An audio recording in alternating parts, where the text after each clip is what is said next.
தாத்தா, நான் தாத்தா, என்னுடைய ஆசிரியர்.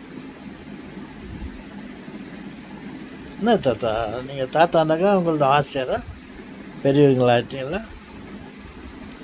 மன்னிக்கணும். ஸோ வயதளவில் உறவு முறையில் பரிமாறல், அன்பை பரிமாறிக்கொள்ளும் வகையிலே நான் உங்களுக்கு என்னுடைய ஆசிரியர் என்று கூறினேன். அதில் தவறு இல்லை என்று நான் நினைக்கிறேன். ஏற்றுக்கொள்கிறீர்களா? என் ஆசிரியை உங்களுக்கு வணக்கம் என்ற வழியிலே நான் கூறிக்கொள்ளுகிறேன். ஓகே தாத்தா, எங்க பாட்டி. எஸ், பாட்டி என்று கேட்டவுடன் நமது மூதாதை அவ்வை பாட்டி, அவ்வை பாட்டி ஒளவையார், ஓ லா வி ஆர் ஒளவையார். நான் அப்படித்தான் அவர்களை பேரை நான் படிக்கும்போது ஒளவையார் எழுத்து கூட்டி நான் படிக்க கற்றுக்கொண்டேன். அப்பொழுது ஒரு வார்த்தை, ஒரு ஒரு ஒரு பாட்டி என்னுடைய உருவப்படத்தை போட்டுவிட்டு ஓ லா வி ஆர் ஒளவையார் நான் படித்தேன். என்னுடைய ஆசிரியரும் பக்கத்தில் இருந்த மாணவர்களும் என்னை பார்த்து சிரித்தார்கள். எனக்கு புரியவில்லை. நான் படித்தது ஒவ்வொரு வார்த்தையும் எழுத்துக்கூட்டி படிக்க வேண்டும். அப்பா, அ இப்பா, அப்பா.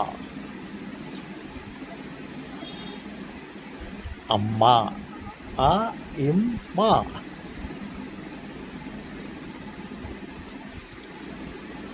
பாட்டி, பா இட்டி பாட்டி. அப்படி எழுத்து கூட்டி பாடுங்க.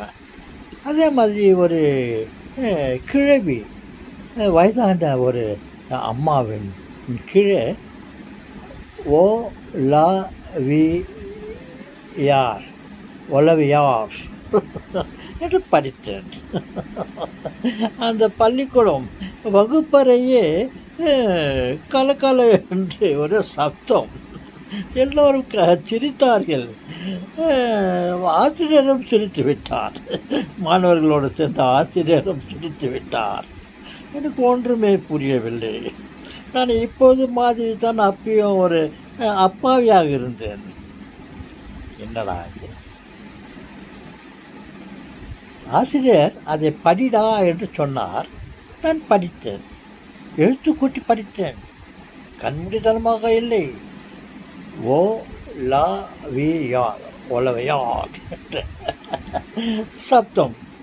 திடீரென்று சப்தம் கேட்டது. எல்லோரும் சிரிக்க ஆரம்பித்தாங்க. நான் தூங்கி இருக்கிற மேலே தண்ணி ஊற்றினாட்டு முடிச்சுக்கிறாங்க. அந்த மாதிரி நான் என்ன ஆகுதுன்ட்டு ஒரு மாதிரி தெளிவாக நான் பார்த்தேன்.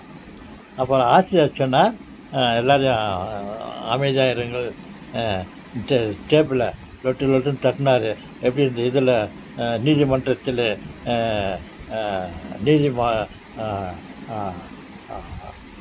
நீதிமன்றத்தில் அவர் பேர் என்னப்பா, நீதிமான் இல்லை, நீதி கூறுபவர்,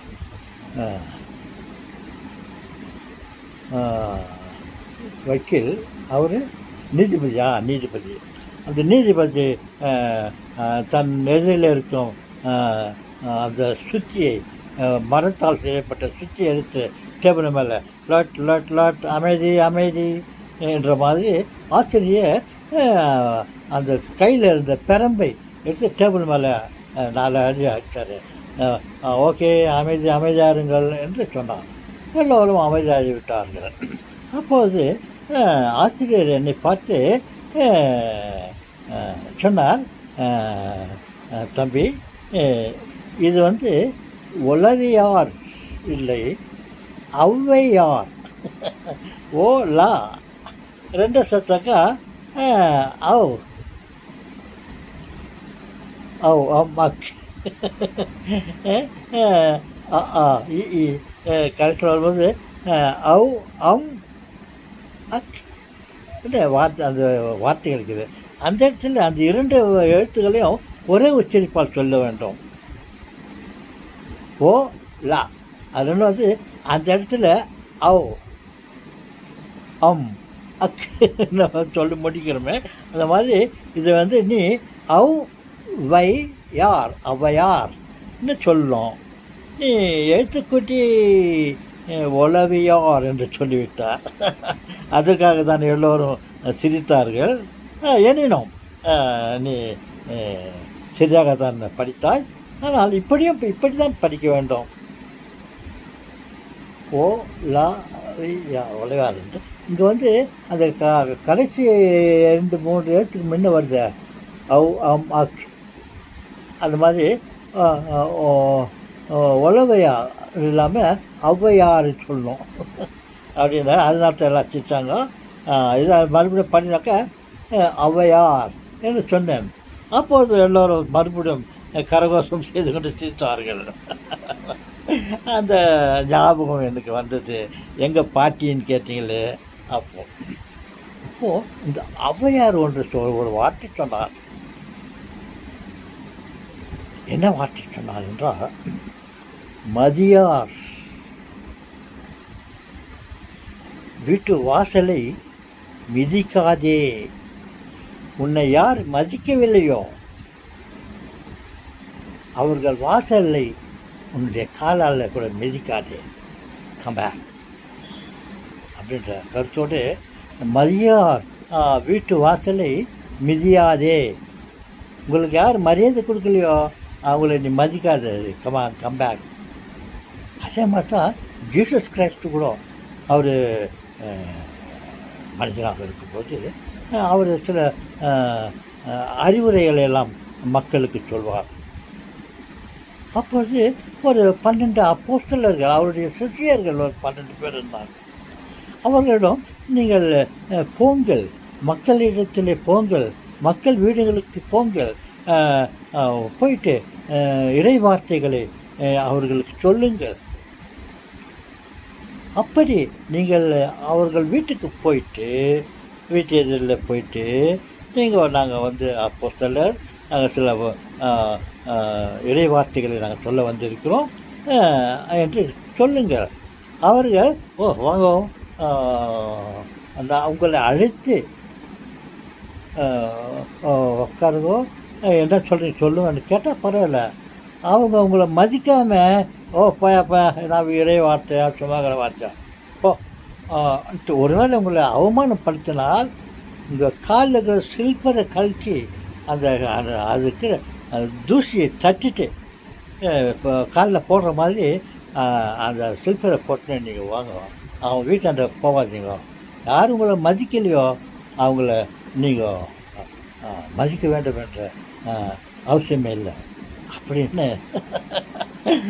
பெரியவர்கள் சொன்ன வார்த்தைகள் எல்லாம் எனக்கு ஞாபகம் வந்தது. தாத்தா அப்படிங்கும் போது நீங்கள் ஏன் தாத்தா நீங்கள் வீடியோ போட்டுன்னு இருக்கிறீங்க, உங்கள் வீடியோ யாரும் பார்க்க மாட்டேங்கிறாங்களே, ஏன் தாத்தா திரும்ப அவங்களுக்கு வீடியோ போட்டுன்னுக்கிறீங்களோ இன்னும் சொல்கிற மாதிரி எனக்கு ஒரு எண்ணம் தோன்றியது. எப்போ நம்முடைய வீடியோவை நான் போடுற வீடியோவை யாரும் பார்க்கவில்லையோ, சக்ஸஸ் பண்ணவில்லையோ, ஆதரிக்கவில்லையோ, லைக் பண்ணலையோ, சப்ஸ்கிரைப் பண்ணலையோ, நீ என்னத்துக்கு அவங்களுக்கு உன்னுடைய நல்ல கருத்துக்களை எல்லாம் சொல்லி இருக்கிற, எப்போ உங்களை விரும்பலையோ நீங்கள் வீடியோ போடாதீங்க அப்படின்னு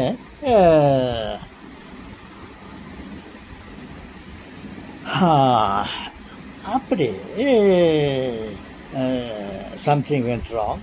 அப்புறம் நான் அது என்னுடைய ஆர்வம் குறைந்து விட்டது. ஓகே தொடங்குது.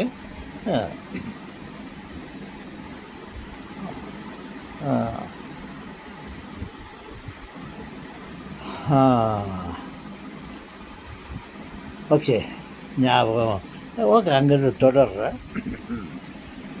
என்னென்னா, அந்த மாதிரி அவர்கள் பார்க்கவில்லையே என்று நான் மனம் சோர்ந்து போகாமல் நான் நிறுத்திவிட ஆசை விரும்பவில்லை.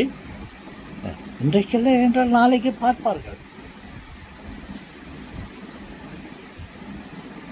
அடாது மழை பெய்தாலும் விடாது ஆட்டம் நடத்தப்படும் என்று சொல்வார்களே, அந்த மாதிரி யாரும் பார்க்கலன்னா கூட நம்ம போடலாம். என்னுடைய எதிர்பார்ப்பு என்ன என்றால், என்னுடைய ஆசை என்னவென்றால், என் மனதிலே உருவான கற்பனைகள், என்னுடைய மனதிலே உருவான கற்பனைகளை வெளிப்படுத்தலாம். என்ன கற்பனை தாத்தா? ஏன்னா ஒன்று எடுத்து விடுங்க. ரீசெண்டாக ஏதாவது நீங்கள் ஏதாவது சொன்னதை எடுத்து சொல்லுங்கள் தாத்தா, பார்க்கலாம். பாருங்கள், கடவுளை பற்றியும் நான் ஒரு கற்பனையாக சொன்னேன். என்னவென்றால், கடவுளுக்கும் ஒரு எல்லை உண்டு, அனைத்திற்கும் ஒரு எல்லை உண்டு. கடவுள் ராஜ்யத்திற்கும் ஒரு எல்லை உண்டு. கடவுள் ராஜ்யத்திற்கு பின்னால் ஒன்றுமே இல்லை. இந்த ராஜ்யத்துக்கு அப்பாலே அடுத்தது பூஜ்யம்தான். கடவுள் ஆட்சி அவருடைய இடத்தில் ராஜ்யத்துக்குள்ளே தான் இருக்கிறது என்று ஒரு கற்பனையாக சொன்னேன். அதை கேட்டால் உங்களுக்கு சிரிப்பாக இருக்கும். கடவுள் ராஜ்யத்துக்கே ஒரு எல்லையை போட்டு விட்டாரே தாத்தா அப்படி என்று என்னுடைய மனதில் வந்தது. நான் சொன்னேன், அது முற்றிலும் தவறாக இருக்கலாம். ஏன் உண்மையாக இருக்கக்கூடாது? ஏன் உண்மையாக இருக்கக்கூடாது? இது கடவுள் ராஜ்யம், மோட்ச ராஜ்யம். ஏன் அவர்கள் ராஜ்யம், கடவுள் ராஜ்யத்துக்குள்ளே அப்படின்னு சொல்கிறாங்களே, அப்போ அவருடைய ராஜ்யம்னாக்கா இன்னொருடைய ராஜ்யமும் வேறு இருக்குது, இல்லாமல் இருக்கலாம்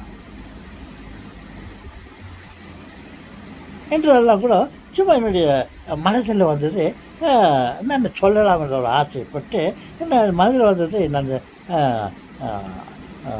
சுதந்திரமாக நான் சொல்லுகிறேன். பாருங்கள், நட்சத்திரங்களை பாருங்கள். அது அத்தனையும் சூரியனை போல விளக்குகள் அல்ல.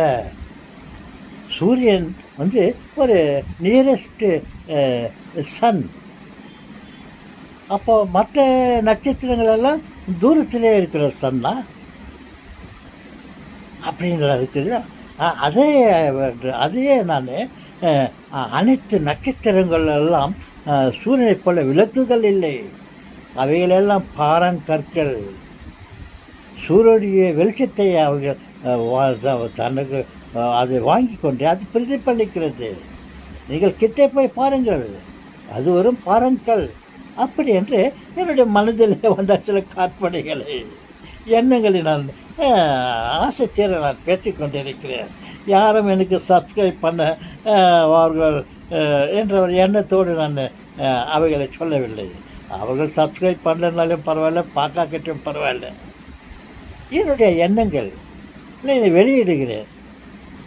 அந்த ஒரு லாபம் எனக்கு கிடைத்தால் போதும் அப்படின்ற கருத்தினாலே மதியாறு வாசலை மிதியாதே என்று அவையார் சொன்னார்களே, அதை பற்றி நான் கவலைப்படவில்லை. ஆம், அவர்கள் சொன்னார்களே இல்லவா, அதனால நம்ம அந்த வீடியோ போடக்கூடாதுடா. அப்புறம் ஜீசஸ் சொன்னார் இல்லையா, உங்களுடைய வார்த்தைகளை கேட்க யார் விருப்பப்படவில்லையோ அவருடைய வாசலை மிதிக்காது. அவர்களுடைய சில்பரை கழட்டி அது துஷ்ட தட்டி விட்டு நீங்கள் வந்து விடுங்க அப்படின்னு சொன்னார். அவர் சொன்னார் என்று நான் ஆமாம், நான் இனிமேல் நம்ம வீடியோ போட்டுக்கூடாதா, யாரும் பார்க்க மாட்டுறாங்களே அப்படின்ட்டு நான் நிறுத்தி விடவில்லை. என்னுடைய மோட்டோ, என்னுடைய ஆசை என்னவென்றால், என் மனதில் இருக்குது. நான் ஏதோ மலையை பார்த்து நாய் கொலிப்பதை போல நான் பேசிக்கொண்டிருக்கிறேன். அந்த வகையில் நான் சந்தோஷத்தை பெற்றுக்கொள்கிறேன். அந்த சந்தோஷத்தை நான் பெரும் ஏதாவது லாபத்தை விட இந்த சந்தோஷம் எனக்கு பெரிதாக தெரிந்து கொண்டிருக்கிறது. தாத்தா, நாங்கள் தெரியாத ஏதோ ஆயா பாட்டி தாத்தா பாட்டின்னு கேட்டுட்டோம் தாத்தா, அதுக்கு இவ்வளோ ஒரு விளக்கமா? இருந்தாலும் உங்களுக்கு ரொம்ப தைரியம் தாத்தா, உங்களுக்கு ரொம்ப தைரியம் தாத்தா. நீ கடவுளுக்கே ஒரு எல்லை போடுறிய தாத்தா. அந்த கடவுளுக்கு எவ்வளோ கோபம் வரும். அவர் எங்கள் அப்பா, என் மீது கோபப்பட மாட்டார் என்ற ஒரு தைரியமா தாத்தா. இருந்தாலும் இவ்வளோ பெரிய தைரியம் இருக்கக்கூடாது தாத்தா. பயப்படக்கூடாது சொல்லுங்களே. பயந்தவன் வாழ்ந்ததில்லை, வாழ்ந்தவர்கள் யாருமே பயந்ததில்லை. அப்படி இருக்கும்போது இவைகள் எல்லாம் சிறிய விஷயங்கள். ஓகே சொல்லுங்களே, மீண்டும் சந்திப்போம்.